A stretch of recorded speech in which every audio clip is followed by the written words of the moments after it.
bring in our Monday panel. Molly Ball covers politics for The Atlantic. Faiz Shakir is editor-in-chief of thinkprogress.org, and Dan Balz is the Washington Post chief correspondent. Welcome all. Dan, let me start with you. In hearing how the Republicans are now talking about the tax argument, I get the sense that they're concerned that the Democrats have figured out a way to sell tax increases for the first time, maybe since we've been covering political campaigns. I think it's a closer debate than we've been used to in the past. I mean, the tax cutting has been an article of faith for the Republicans, in part because it has been successful politics. Right. You can argue whether it's been successful economics. That's a good debate to have, and that's what this campaign will be about.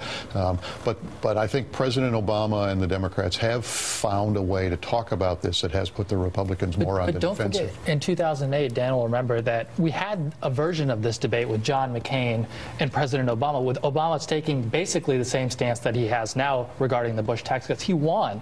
All the exit polling, the polling after the campaign showed that the Obama campaign won in this argument. For Romney to continue down this road of I think, a losing path, having not learned the lessons that McCain went through, I think shows just how Molly, I guess to sort of pick up a little bit on what Dan and Faiz were saying, it does seem as if the Romney campaign and Republicans know they can't have a tax fairness argument. They'll lose that. Instead, let's shift the conversation away from taxes. Well, and I think this is the way this issue always plays out, is that you have a question of what is the tax code about? Is it about fairness? Is it about everybody being stakeholders in the system and contributing what we feel is the right amount? Or is it about, maximizing economic potential, maximizing economic growth? Economists would say that you want to adjust it in such a way, not so that it feels right to people, but so that it maximizes productivity and maximizes output and all of those kinds of things.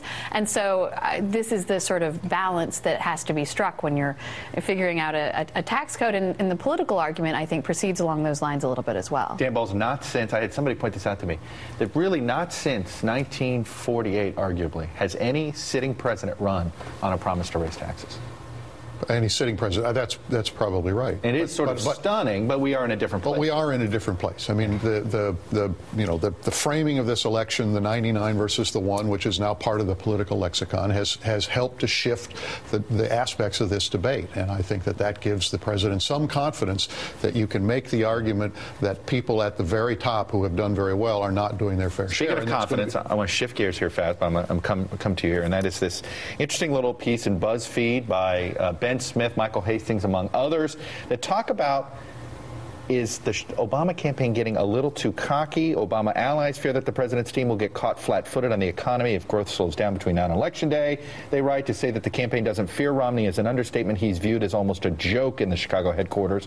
Even David Axelrod described what he saw as, quote, complacency among donors in face of what is likely to be a $700 million, $800 million campaign. Do you sense this, that the Democrats, those sympathetic to the president, are a little too cocky? I don't get cocky, but I think that they aren't fully cognizant that if you win the inside bubble game, that is, you get elites to appreciate how out of touch Romney is, that doesn't necessarily trickle down to Colorado and so just Virginia. Because they're winning the argument in the Acela corridor doesn't mean they're winning the argument. Saturday Night Live's doing wonderful skits showing your messaging, but it doesn't mean that the fundamental structure of the election is close already with the states and the economy numbers. And I think you've got to continue to press the argument. John Kerry was a fundamentally weak candidate per Bush team's argument. The election was super tight. Yeah, it is interesting, Molly. This in the Romney campaign, they're a little frustrated, I think, with the press. They feel as if the national press is somehow buying into this messaging that, hey, Obama's got. When you look at the numbers, it isn't a big lead. No, it's going to be a very close election no matter what. And I think you do hear. All right, clear. You do hear a lot of confidence out of the Obama team when they look at the improving economy and they look at Mitt Romney. And it may be part of this fact that they're out there in Chicago. The point of that was to disconnect them a little bit from this bubble. And yet they seem a little disconnected. And the disconnect may be going in a different direction than they expected. It's sort of divorcing them from some of what Chuck, we feel is reality out here. I think the words are the same that come from the Obama team, but the sort of the tonality of it is different. In other words, they say, we believe this is going to be a close election. They don't sound as convinced as they were 6 months ago. That's for sure. All right, stick around. We're going to talk about a little SNL after this.